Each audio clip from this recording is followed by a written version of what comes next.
storia, grazie a tutti voi che siete presenti. Questo appunto è il secondo appuntamento. Questo e il prossimo si svolgeranno qui in biblioteca, mentre tutti gli altri incontri della rassegna invece si tengono nella sala Chilesotti del museo. Per una questione di sovrapposizione di impegni delle sale non era possibile fare la conferenza di oggi e della prossima settimana in sala Chilesotti. Vi chiedo una cortesia, l'abbiamo detto a tutti quelli che si prenotano, siccome appunto i posti per motivi che tutti noi ben conosciamo sono limitati, sono 75 posti ad incontro, chiediamo a chi si prenota e poi anche all'ultimo momento decidesse di non venire per qualsiasi motivo, insomma, se gentilmente potesse chiamarci o mandarci una mail comunicandoci l'assenza, perché in queste settimane abbiamo detto di no a molte persone che avrebbero voluto venire, però i posti appunto erano tutti prenotati. Vedo anche stasera ci sono alcune sedie libere, ecco, magari passate parola o se capita a voi, come può capitare a tutti, insomma, ci comunicate il fatto che non riuscite a venire.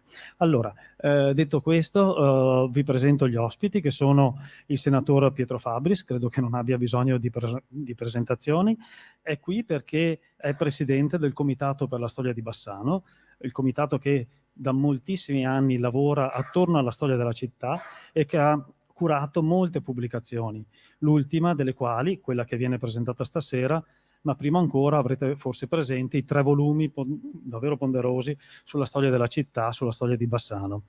Questa è l'ultima fatica voluta dal Comitato per la Storia di Bassano ed si può considerare, è scritto anche nella copertina del volume, l'appendice al volume 3 della storia di Bassano. È un'indagine molto più approfondita sulle attività imprenditoriali, sull'economia bassanese, di cui poi ci parlerà il professor Giovanni Favero, volto conosciuto, è professore all'Università Ca' Foscari di Venezia, dove insegna storia economica e storia dell'impresa, e quindi ha scritto molto di impresa e anche molto di impresa bassanese.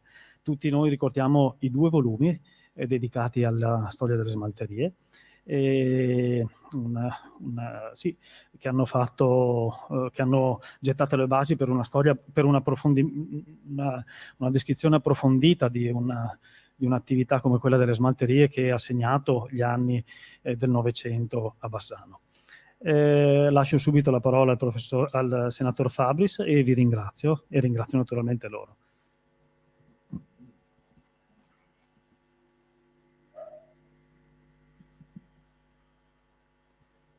Grazie per la vostra presenza. Come diceva il dottor Pagliantini, presentiamo questa sera l'ultimo volume edito dal Comitato per la Storia di Bassano. Il Comitato per la Storia di Bassano è stato fondato nel 1980 in occasione della edizione della Storia di Bassano curata dalla professoressa Fasoli. Da allora una serie di pubblicazioni ogni 2 o 3 anni hanno scandagliato vari aspetti della storia cittadina, vuoi sul versante storico, vuoi sul versante economico, vuoi sul versante religioso, e tutto sommato siamo riusciti a pubblicare i volumi, a venderli, restando in pareggio, non rimettendoci, tanto per dire, in sostanza, che ci ha consentito quindi di continuare questa azione di scandaglio delle varie materie su cui si poteva ragionarci sopra. E allora questa volta è toccato all'economia. Il libro è l'economia bassanese, imprese e protagonisti nella storia del territorio. Questo è un territorio praticamente che si è giovato della presenza di tutta una serie di persone che hanno fatto storia, che hanno portato Bassano ad essere una città in cui tutto sommato c'è un certo benessere. E questo abbiamo voluto dirlo, grazie anche alla collaborazione dell'Associazione Industriali di Bassano, abbiamo voluto dirlo a tutti i ragazzi che quest'anno hanno fatto la maturità, sono circa 2000. Abbiamo regalato a tutti il libro, dicendo, ecco, voi capitate praticamente in questa area, in questa zona, in questa città, come si è formata. Tutto è venuto giù per opera dello Spirito Santo? Non certamente. C'è stato certamente la collaborazione e l'impegno di tante persone. e siamo riusciti, ripeto, a portare in 2000 case un libro del Comitato della Storia che parla della nostra città e di come essa si è evoluta. Da quando c'era soltanto il legname che scorreva lungo il Brenta o le pezze delle pecore in sostanza, fino adesso in cui c'è la più alta tecnologia, perché voi sapete che a Bassano c'è qualcuno che lavora assieme alla NASA per parlare e colloquiare con i satelliti che sono nello spazio, tanto per dire da dove siamo partiti e dove stiamo arrivando. Ecco, noi l'abbiamo fatto pensando all'industria del bassanese. Quando dico bassanese non ne dico Bassano città, perché è difficile ridurre praticamente l'attività economica all'attività di una città. È la zona. Una volta, 30 anni fa, c'era l'idea di fare il comprensorio, cioè una specie di sottoprovincia, in sostanza una provincia che si divideva in 2 o 3 parti, e quella volta era previsto che si facesse il comprensorio bassanese, in cui oltre a Bassano, che so che c'era anche tutta la zona di Marostica, c'era la zona di Nove, ecco, e si arrivava fino alla provincia di Treviso. Bene, noi abbiamo voluto scandagliare questo territorio, posto ai piedi delle nostre montagne, per capire come è stato il percorso che ci ha portato, ripeto, dai primordi fino ad adesso. E l'abbiamo fatto anche per un altro motivo. Stiamo cambiando tutto con la tecnologia che sta ormai imperversando e sta sostituendo la carta sempre di più. Ecco, stiamo cambiando il modo di fare, di essere, di rapportarci, di ricordare e così via. E corriamo il rischio di dimenticare quello che c'è stato finora. E quello che c'è stato finora è importante, perché se siamo arrivati adesso a Bassano, dove siamo praticamente nella situazione in cui ci troviamo, certamente è stato merito delle persone. E io quella volta ho avuto l'idea di partire e raccontare questa storia perché per sbaglio al bar, un caffè, c'era 2 giovanotti che conoscevo, sapevo che uno era figlio di un industriale e un altro non lo conoscevo l'altro. E quello è il figlio dell'industriale di Bassano. Stava dicendo all'altro, ho colto questa frase soltanto, ecco, non so più buon trovare una fotografia di mio padre. Suo padre era uno che dava lavoro a centinaia di dipendenti. E in casa sua non c'era neanche il ricordo del suo passaggio. Allora io penso che non sia giusto che noi dimentichiamo che importanza hanno avuto determinati personaggi nell'ambito della nostra comunità. Quante risposte positive hanno dato. Quando i reduci dalla Germania sono tornati dalla guerra, hanno trovato i nostri imprenditori che hanno dato lavoro e quindi hanno dato pane alle loro famiglie. Solo questo? No. Quando è successo la disgrazia delle smalterie, tutto sommato abbiamo sopportato benissimo, perché c'erano altri imprenditori che hanno assunto persone, questo e altro, e hanno creato e sono riusciti a risolvere questo problema, ecco, senza che diventi un fatto traumatico per la nostra comunità bassanese. Allora tutte queste persone vanno ricordate. Noi abbiamo ricordato alcune persone, non le abbiamo ricordate tutte perché era impossibile, ma tante non avendo trovato documentazione, ci era impossibile parlare delle persone stesse. E quindi ci siamo limitati a quello in cui potevamo dire qualcosa. Chi non sa che un domani, ampliando gli studi, ampliando le ricerche, trovando altre carte, eccetera, eccetera, si riesca a fare giustizia ricordando anche tanti altri personaggi che si sono adoperati, ripeto, perché questa nostra società bassanese avanzasse in progresso. Ecco, di tutto questo parla questo libro, ma meglio di me ne parlerà l'autore. Noi abbiamo affidato a lui, al professor Giovanni Favaro, questo libro perché avevamo già potuto valutare la sua capacità, la sua intelligenza, praticamente la sua disponibilità già all'interno della storia di Bassano. ma lì era un settore praticamente un settore di un discorso molto più ampio. Qui abbiamo puntato l'obiettivo proprio sul discorso dell'economia, su questo, come il discorso si è dipanato nel corso dei secoli. Ecco, lascio la parola al professor Favaro. Grazie.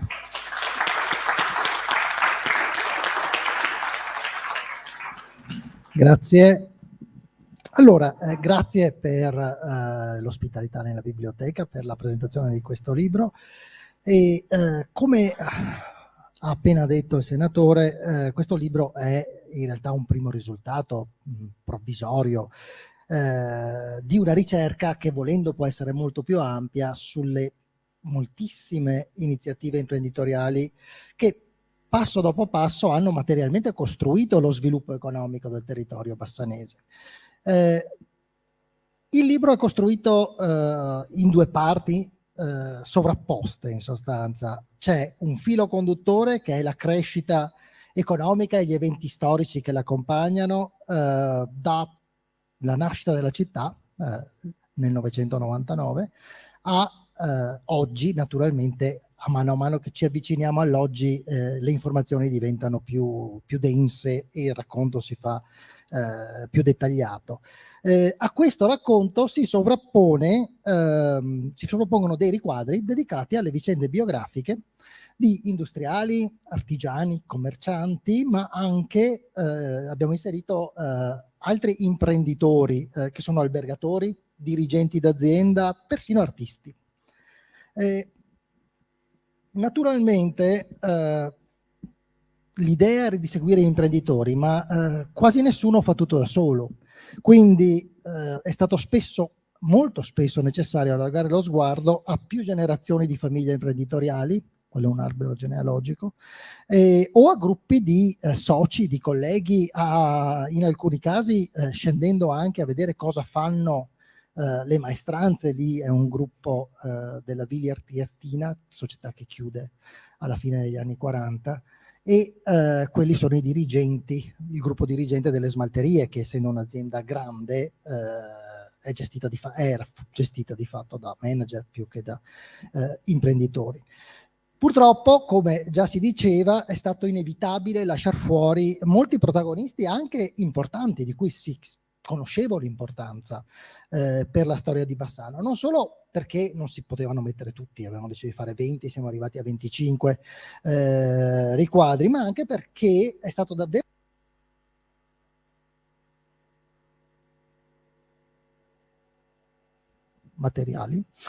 trovare materiali e fonti di informazioni su personaggi e aziende di cui purtroppo non sempre rimane traccia. È l'ultima delle preoccupazioni quando un'azienda comincia a avere difficoltà tenere traccia, salvare l'archivio o tenere traccia di tutto quello che succede, e molto spesso poi gli eredi di nuovo hanno come ultima preoccupazione quella di mantenere questo tipo di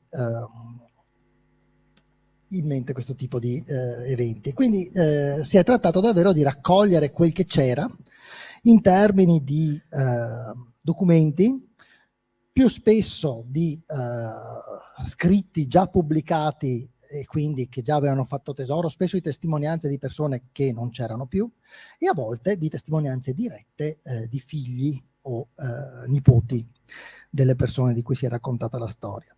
Ma qual era lo scopo principale di questa indagine? Lo scopo era spiegare le origini e la dinamica dello sviluppo di un'area come quella bassanese, che ha una forte tradizione manifatturiera. Bassano si distingue per essere un distretto industriale, e un distretto industriale polivalente, come si dice, cioè con molteplici settori presenti, che costituisce una fortuna, perché quando qualche settore per motivi specifici va in crisi, gli altri settori possono assorbire l'impatto, garantire occupazione e di fatto garantire che la crisi non diventi di tutto il territorio. Provo rapidamente a riassumere quello che è quello che dicevo è il filo conduttore.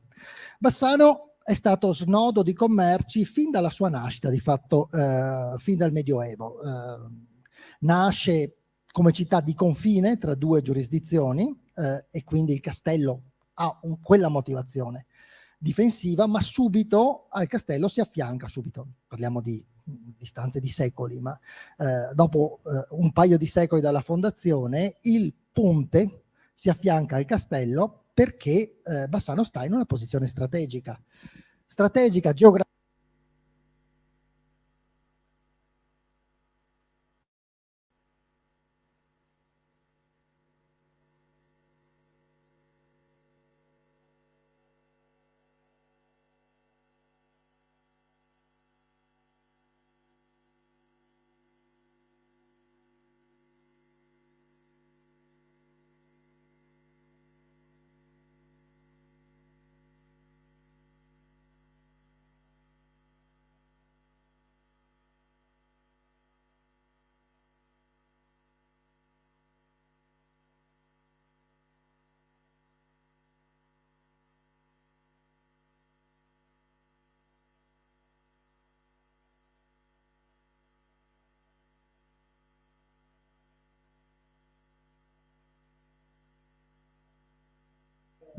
Bassano è durante la dominazione veneziana che inizia a cavallo sull'inizio del Cinquecento, e durante i 3 secoli di dominazione veneziana Bassano si sviluppa come centro propriamente manifatturiero, nel senso che conosciamo oggi, cioè affiancando prima aveva certo produzione di lana, era una città del vino, ma a partire dal Cinquecento comincia ad affiancare diverse attività. Alla lana si aggiunge la seta, nel Settecento appaiono le stampe, la ceramica ancora nel Seicento, una serie di attività diverse che permettono di sviluppare. Poi ci sono attività minori innumerevoli, dalla concia ai battirame, a tutta una serie di tradizioni artigianali. Tutta questa attività manifatturiera, che di fatto funziona, entra in crisi profonda in seguito alla caduta della Repubblica. L'Ottocento è una fase difficile anche per la città di Bassano, che da centro tutto sommato intensamente manifatturiero diventa una città dedica ai commerci, all'artigianato, ma non più così rilevante come era prima. Dopo l'unificazione, a partire dal tardo Ottocento, piano piano queste attività commerciali e artigianali fioriscono sempre di più, e spesso giocano sul richiamo alla tradizione precedente, quindi le ceramiche, l'oreficeria, i mobilifici, il mobile, sono tutte attività che in qualche modo vantano una lunga tradizione, e tra la fine dell'Ottocento e l'inizio del Novecento ricominciano a funzionare piuttosto bene. Accanto a queste ci sono attività più tradizionali, più legate alla terra, in un modo o nell'altro, come la produzione della grappa, la lavorazione del tabacco lungo la Valsugana, le concerie, che comunque usano le pelli degli animali. Questa è una situazione, tutto sommato, che si evolve in maniera che noi potremmo definire lineare, graduale. Il salto per l'industrializzazione di Bassano avviene con l'insediamento nel 1924 degli impianti della smalteria e metallurgica veneta, che modifica il territorio stesso. Voi vedete, questa è Bassano nel 20, prima dell'arrivo della smalteria, che si insedia in questa zona che era una zona agricola resa non coltivabile dal fatto che durante la guerra il genio militare aveva stabilito la sua sede, aveva spianato, aveva riempito di ghiaia, non asfaltato, e quindi era una zona che si presentava come perfetta per l'insediamento industriale, che è questo. Vedete che però l'insediamento industriale significa anche la moltiplicazione della residenza nella zona tutta attorno. La città si espande in maniera notevole, e soprattutto si espande in quella direzione e finisce per espandersi oltre il confine, che è molto vicino con il comune di Cassola. Le smalterie fanno di Bassano una città propriamente industriale, in cui più della metà della popolazione attiva lavora nell'industria per una 50ina d'anni. Poi, dopo un declino lungo che inizia già all'inizio degli anni 60, nel 75 chiudono come storia che è stata ampiamente raccontata e tutto sommato che ha avuto un impatto nella memoria cittadina molto forte. Però nei decenni precedenti la presenza delle smalterie aveva favorito un fenomeno che tecnicamente si chiama di gemmazione, cioè di nascita di altre imprese grazie alle competenze di tecnici, dirigenti, operai, impiegati delle smalterie stesse, e che si specializzano in settori di produzione in qualche modo collegati a quel che si faceva dentro le smalterie.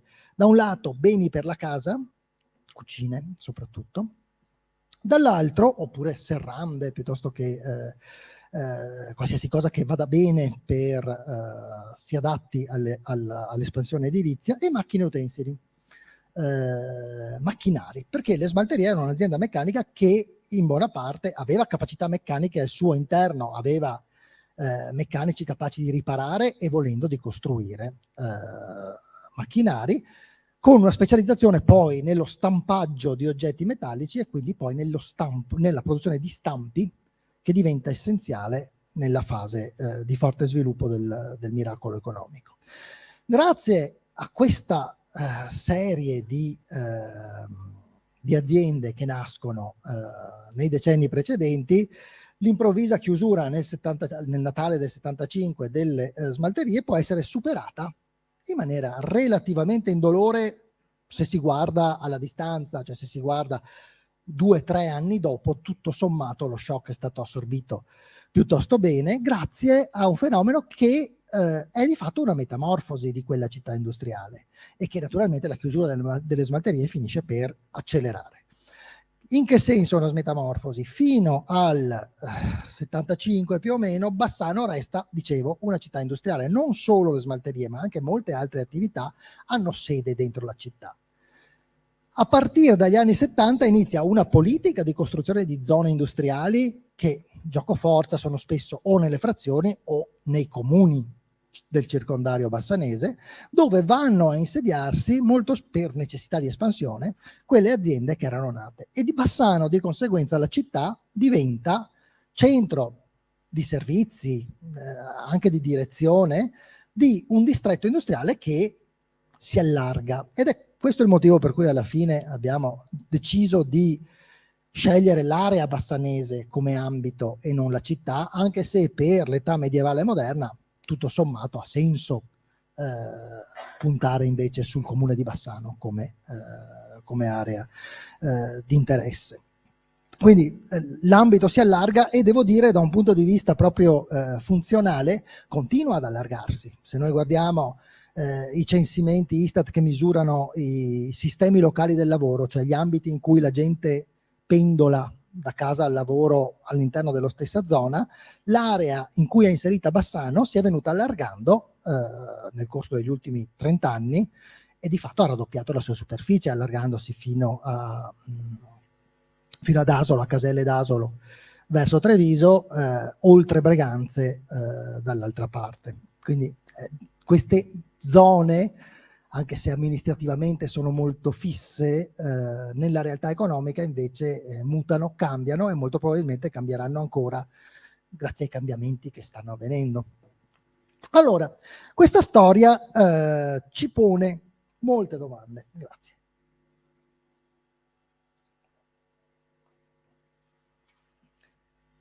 Ci pone molte domande ed è a queste domande che il libro alla fine cerca di rispondere, perché quello che vi ho raccontato fino adesso sono cose che bene o male tra un libro e l'altro si sapevano. Le domande riguardano il perché tutto questo accade a Bassano e chi o che cosa l'ha reso possibile. Ad esempio, come si spiega la nascita in un piccolo centro di provincia anche sotto la Repubblica di Venezia, come era Bassano anche sotto la Repubblica di Venezia, di quella che per mezzo secolo è la più grande stamperia d'Europa, quella dei Raimondini. L'arte della stampa trova normalmente sede nelle grandi città. Venezia era una grande città, era forse la città più famosa del Rinascimento. Sarà Amsterdam poi, Londra, le città dove nascono le stamperie, Bassano. E altra questione, quanto la presenza di questa attività, che è un'attività comunque in parte intellettuale, incide poi sulla specializzazione, sulle competenze che si formano a Bassano. Quale ruolo hanno nello sviluppo questa presenza in qualche modo artistica, nello sviluppo di attività che sono al confine tra arte e artigianato, come quelle nelle quali Bassano si specializza poi nell'Ottocento, cioè appunto l'oreficeria, la ceramica, il mobile, ma anche le carrozze e poi le carrozzerie per auto, fino a quando questa produzione non verrà accentrata a Torino e Milano. La tradizione artistica non è solo i Remondini, c'è qualcosa prima, la bottega di Jacopo da Ponte, quindi una produzione artistica vera e propria, che però è fatta a livello artigianale, è fatta addirittura spesso, nel modo in cui la si può fare, in serie, ovvero la produzione di dipinti da parte della scuola è decisamente numerosa. E dopo i Remondini, che fondano una scuola di disegno e di incisione per addestrare le maestranze di cui hanno bisogno, è il comune di Bassano stesso che nel corso della seconda metà dell'Ottocento si fa carico di finanziare una scuola di disegno di disegno artistico e tecnico, in cui quindi i figli degli operai che vogliono specializzarsi e chi vuole fare la carriera artistica studiano fianco a fianco. Abbiamo quindi pittori, scultori che fanno carriera, di solito vanno a Roma, che è la destinazione principale per gli artisti all'epoca, a fare l'accademia, o Venezia a fare l'accademia di belle arti, e contemporaneamente tecnici che escono e talora fondano attività imprenditoriali. Questa è una prima domanda, cioè quanto incide quel sapere sull'attività imprenditoriale, sullo sviluppo del territorio. Ancora, che cosa convince i proprietari di un gruppo industriale internazionale come erano le smalterie, i Westen, a scegliere Bassano e quindi a piantare qui uno stabilimento industriale che cambia radicalmente la fisionomia economica della città. Bassano era in concorrenza con Sesto San Giovanni e Castelfranco Veneto. I Westen scelgono il Veneto perché la comunicazione con la Slovenia, dove avevano la sede centrale all'epoca, era più diretta, ma tra Castelfranco e Bassano scelgono Bassano perché il comune attivamente si impegna per mettere a disposizione terreno, collegamento ferroviario, eccetera. E da qui parte anche un ruolo, in qualche modo, delle politiche dell'amministrazione che va a fasi alterne, ma che comunque incide. Una città che è capace con il suo governo di attirare investimenti. E di nuovo, discorso che facevo prima, come funziona il ruolo di questa fabbrica? Dicevo, operai e tecnici fondano altre aziende, ma quali contatti hanno con le smalterie, imprenditori che poi a loro volta fonderanno altre aziende? Quella foto in basso sulla destra è una foto in cui sono quasi adolescenti i fratelli Antonio e Giorgio Alban e Walter Pedrazzoli, che partono assieme in una piccola officina vicino alla rotonda della Trinità di Angarano. Walter Pedrazzoli era fidanzato di una sorella degli Alban, che poi lascia e le strade si dividono, ma per un breve periodo, dopo aver lavorato assieme come apprendisti alle smalterie e non essere stati assunti, si mettono appunto in proprio. E negli altri settori? Perché questa storia è tutta meccanica, tutta industrializzazione, ma negli altri settori come si spiega il miracolo economico a Bassano? Da dove venivano i capitali? Che ruolo ebbero il credito bancario? Questa è la banca bassanese nella sede in piazza Libertà, che all'epoca era la banca bassanese, poi in seguito a fusioni che continuano fino a oggi si trasforma in altre banche, e poi gli incentivi diretti o indiretti da parte delle amministrazioni pubbliche. Tutti questi sono gli elementi che uno cerca di mettere assieme per spiegare lo sviluppo. La foto in alto è una foto del piano regolatore con la circonvallazione di Bassano come era stata progettata, perché la gestione del territorio è fondamentale nel poi garantire spazi, aree industriali vicine alle vie di comunicazione alle imprese.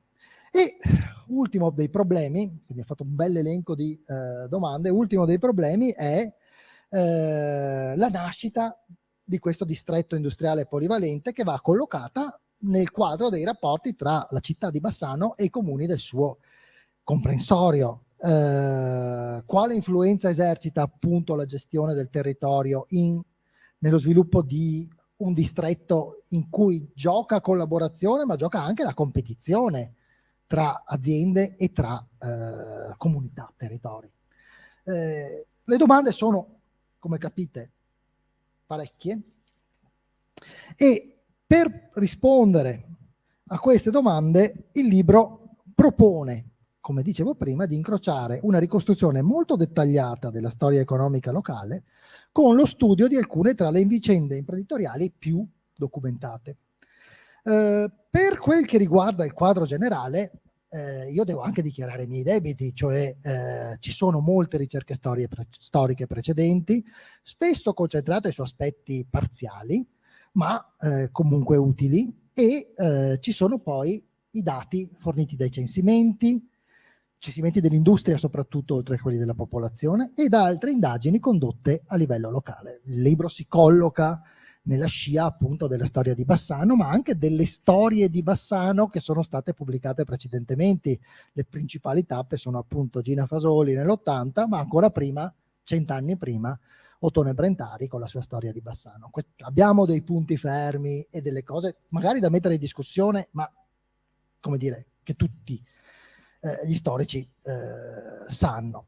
Anche su singole imprese erano disponibili pubblicazioni che hanno costituito la base per rileggere in maniera critica, perché le storie di impresa sono molto spesso costruite su commissione, chi le scrive è pagato per farle e di conseguenza racconta un po', in parte, ciò che vuole il committente. Però dicono anche cose che non si trovano da nessun'altra parte.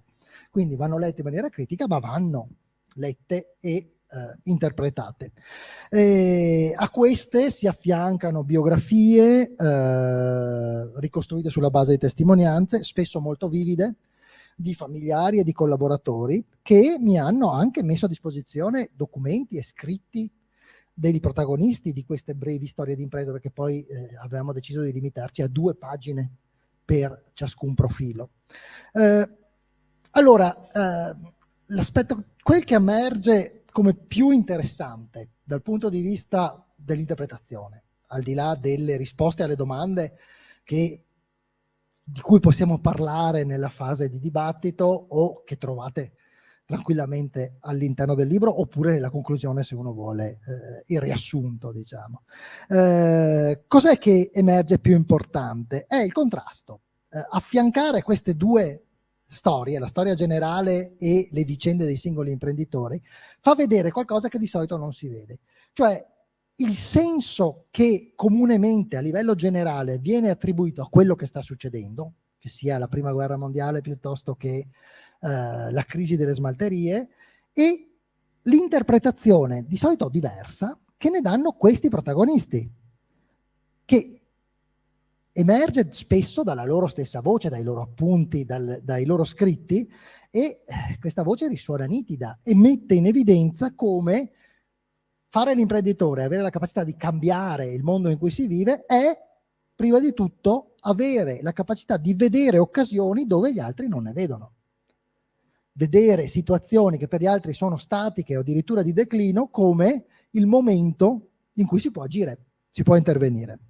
E significa leggere quello che sta succedendo in maniera diversa. Allora, l'operazione fatta ha dato un risultato che non era scontato e non mi aspettavo per forza, di far vedere il contrasto proprio nell'interpretazione degli eventi. Questo non sempre poi è sufficiente. A volte ci sono certamente stati individui, e in parte si vede anche nel racconto generale, che avevano visto occasioni che poi non si sono rivelate vere, perché c'è un rischio nel cogliere queste occasioni.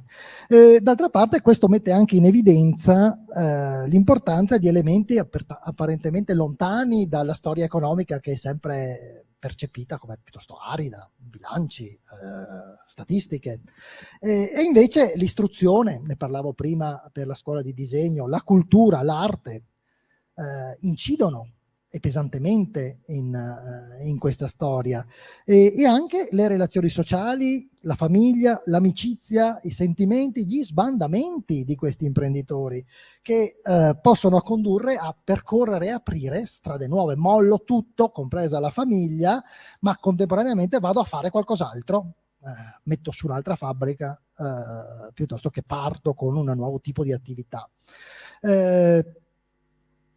Ho cercato di mettere in immagini questa cosa. Questi sono l'inaugurazione del Ponte Vecchio nel 48, la Regina Madre da Nardini, Guido Damiani con Cary Grant. Guido Damiani era proprietario dell'Hotel Belvedere a Venezia, e il ritrovo del Circolo Artistico Bassanese nel 64, per una mostra in cui ci sono i membri di quel circolo, Renata Bonfanti, Gilo Ferrari, Giambattista Meneghini, personaggio di cui non sono nel libro, non trovate il nome, trovate il personaggio non identificato. Poi una signora gentile mi ha scritto, omonima Caterina Favero, ma non ci conoscevamo, dicendo che quello è il primo marito della Callas. E Meneghini, sì, ma io mica lo sapevo. E me l'ha detto, quindi sono contento di correggere, più che di correggere, di aggiungere il dettaglio. E poi Tono Greselin, Vito Pavan, Minguzzi, lo scultore che era ospite all'epoca, Danilo Andreose, di cui si esponevano le opere, e Gino Pistorello. Questi sono gli artisti degli anni 60. Il periodo del miracolo economico non era solo a Bassano una fase di esplosione industriale, ma anche di fioritura in qualche modo di arte e cultura, quindi un momento interessante. E vorrei chiudere così questa mia esposizione, lasciando spazio per eventuali domande o curiosità.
Professor Pin, da storico, sa che gli storici fanno sto mestiere proprio per non dover fare previsioni.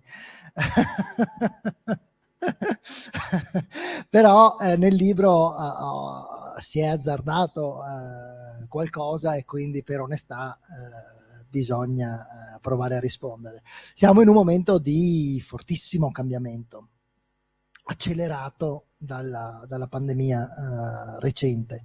Fortissimo cambiamento che dal punto di vista economico è visibile, da crisi dalla crisi della manifattura, continueremo a far fare tutto ciò che consumiamo in paesi lontani e a importarli, oppure questa esperienza ci ha in qualche modo reso più diffidenti e torneremo a produrre qui grazie anche a automazione e nuove possibilità, insomma, capacità di ridurre l'incidenza dei costi qui.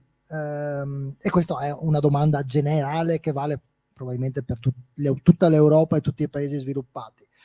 Per quel che riguarda l'area bassanese, bisogna capire quanto le discusse e discutibili infrastrutture che però sono state fatte, l'autostrada pedemontana prima di tutto, quanto incideranno sulla la storia che racconto. È una storia che ha come protagonisti le infrastrutture, a partire dal Medioevo con il ponte e la strada e il Brenta come via di comunicazione.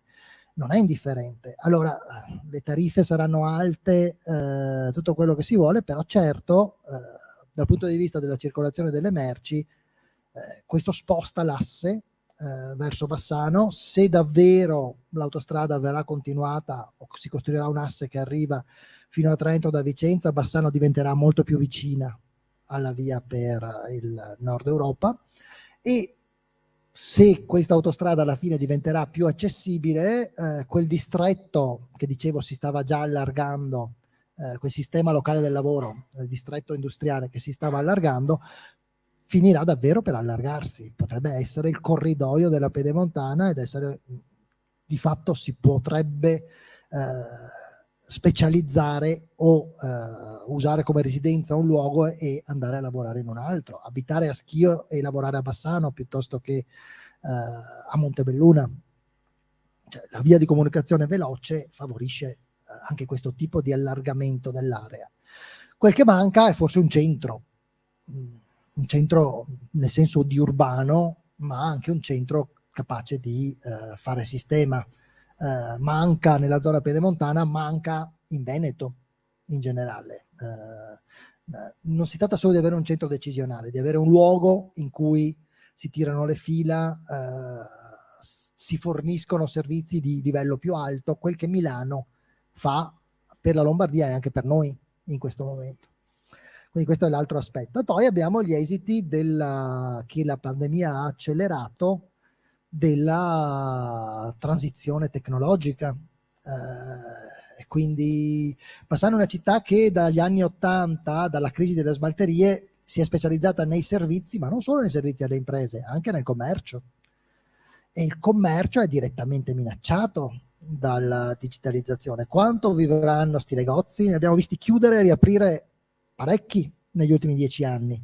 Quindi la retail apocalypse, come la chiamano i miei colleghi di management, cioè l'apocalisse dei negozi che chiudono in serie, durerà, non durerà, si inventeranno qualcosa per dar valore all'esperienza, oppure compreremo tutto online?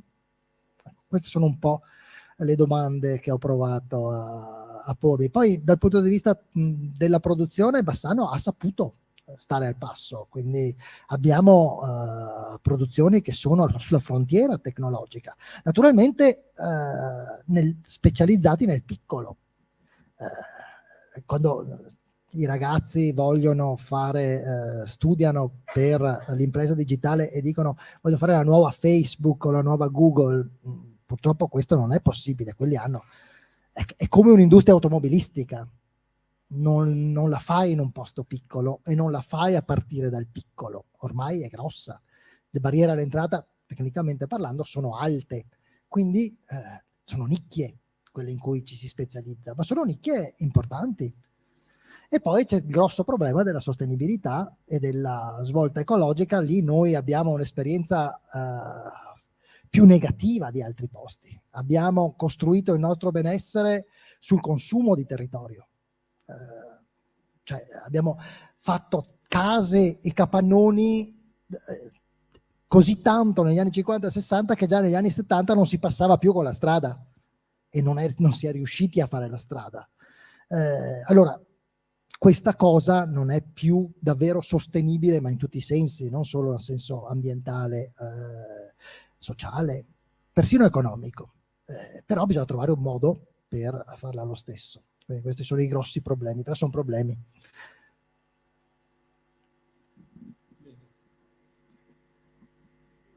Lei che probabilmente avrà studiato a territori, in cosa si differenzia l'imprenditore bassanese rispetto ai suoi colleghi? Poi Padovano, il Polesi e spesso i padovani vengono qua a fare imprese. I Remondini venivano da Padova, Borella, quello dei Bigoli di Bassano, viene da Padova. Quindi Bassano, ecco, allora Bassano è storicamente, adesso forse un po' meno, ma storicamente era una zona di provincia, io ho scritto, ma è stato scritto una quasi città, che proprio perché era una quasi città di confine, era meno regolamentata. Essendo vicino al confine si poteva sempre giocare, e lo fanno i Remondini con i tesini, che sono i loro ambulanti, che stanno di là del confine in territorio asburgico. Lo fanno le smalterie, viceversa, un gruppo industriale dell'area asburgica che viene in Italia e si mette subito dopo il confine, che ormai si è spostato, che si stava spostando a nord. Quindi Bassano è un luogo in cui si possono fare cose che in altri luoghi, questo l'ho scoperto scrivendo il libro, devo dire, che in altri posti non si possono fare. È più difficile. Quindi è un luogo aperto a avventurieri e imprenditori che sono attirati qui. D'altra parte questo significa anche che poi chi fa fortuna, soprattutto se è a livello individuale, se ne va altrettanto facilmente. E va a Roma, a Venezia, a Milano, nei posti dove trova più. Però insomma la caratteristica di Bassano è un po' questa, perché non c'è un vero imprenditore bassanese, ci sono imprenditori che vengono a Bassano, i Nardini vengono da Trento, verso Trento, Segusino, no, Segusino, come si chiama? I Nardini. Nel Settecento il fondatore Bortolo arriva da un paese lungo la Valsugana, quasi a Trento. È pieno di persone che vengono da altre aree. Quindi poi Bassano produce a sua volta imprenditori autoctoni, ma non c'è questa passione per l'indigeno.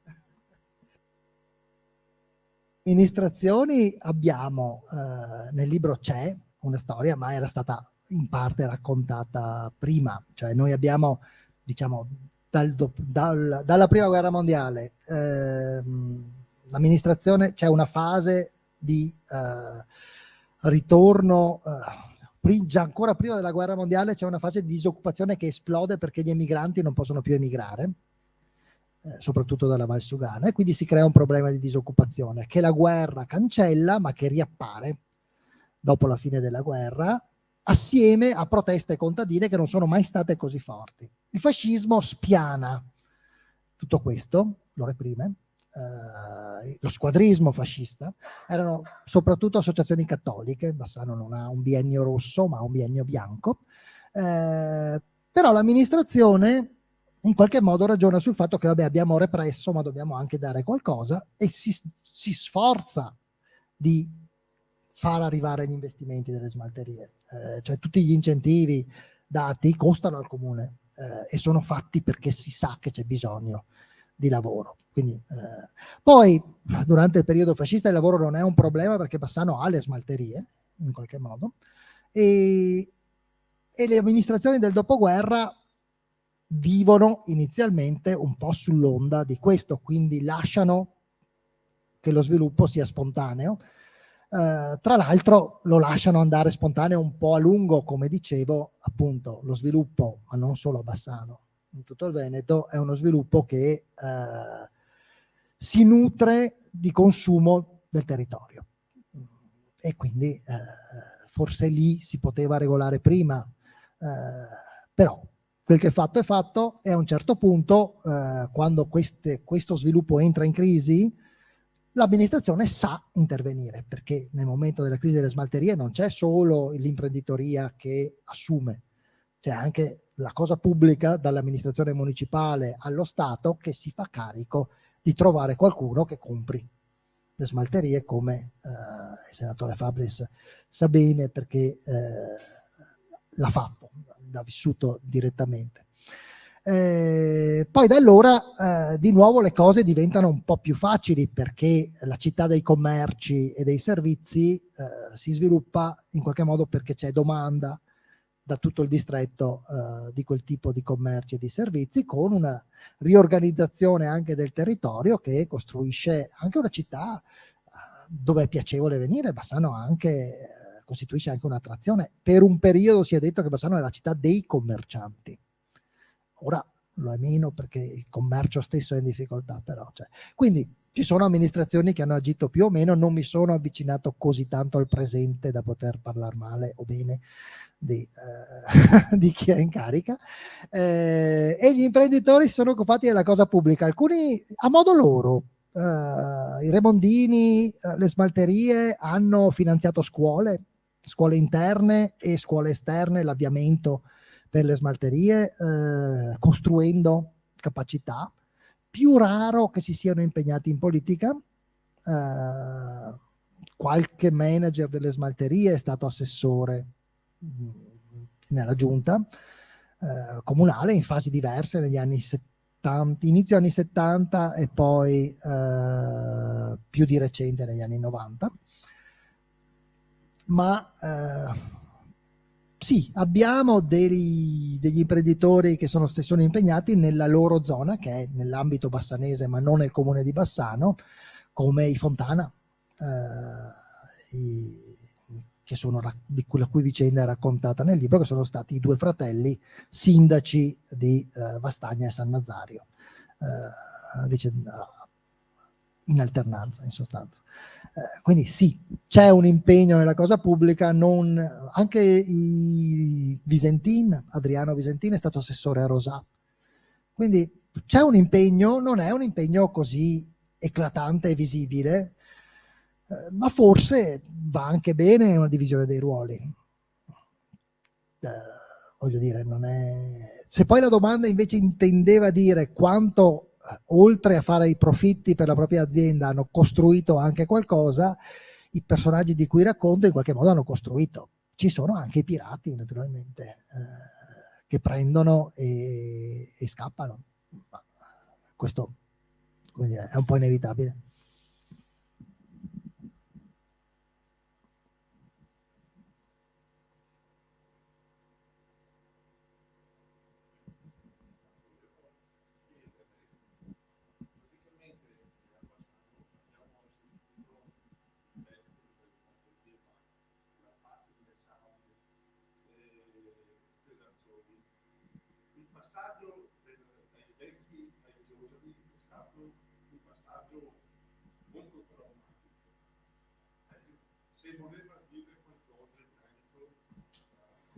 Il problema della successione familiare è il problema più grosso delle aziende piccole, e a Bassano anche delle aziende grosse, perché le smalterie chiudono nel momento in cui da 2 anni sono finite in mano ai figli di Karl Hermann Westen, che non erano pronti e hanno chiesto consiglio probabilmente a chi gli ha dato consigli sbagliati, o non hanno saputo.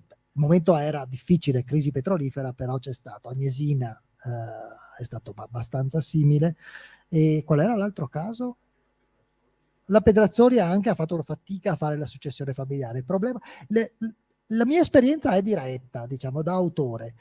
Io ho scritto i profili, erano 2 facciate, cercando materiale, in parte il materiale è stato procurato dal senatore Faris andando a parlare con la famiglia e dicendo hai fotografie, hai qualcosa. E non sono andato per forza, anche perché c'era un problema di pandemia in corso, a intervistare le singole persone. Qualcuno sono riuscito, non tutti. Una volta preparata la bozza, abbiamo chiesto fotografie mandando il testo e su quel testo ci sono state reazioni.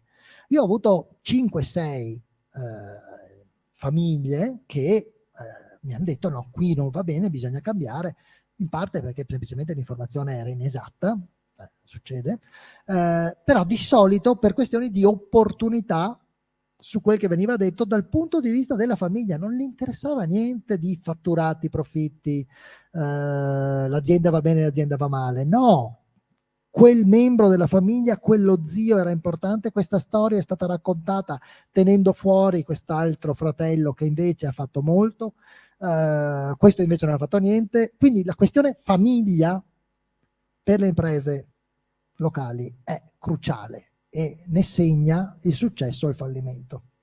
Se si va d'accordo funziona, se non si va d'accordo finisce. Su questo c'è tanto da imparare, perché si sa come gestire queste cose. Esistono meccanismi, che si vada d'accordo o meno è questione di affetti, ma esistono meccanismi istituzionali che regole, contratti, accordi che permettono di togliere le questioni economiche dal piatto. Poi si può voler bene o no, ma almeno non si litiga quando ci si potrebbe voler bene e, volendosi bene, far andare avanti l'azienda. Allora confermo, il problema della successione familiare e più in generale il problema della famiglia è fondamentale e spesso è quello che fa saltare le aziende. Non a caso funziona nella storia stessa delle smalterie, le svolte sono questo muore, non solo gli imprenditori ma anche i manager, e cambia tutto. Non si fa più le cose come prima e degenera, quindi perfettamente d'accordo.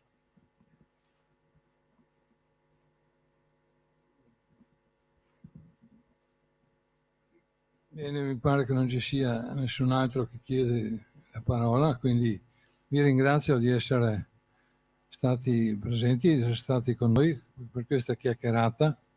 Ecco, ripeto, se desiderate il libro all'ingresso c'è, ecco, potete prendere, sono le ultime copie, quindi in caso ne approfittate, insomma. Un ringraziamento alla biblioteca per la sua disponibilità e stiamo pensando al prossimo libro. Saluti e buonasera.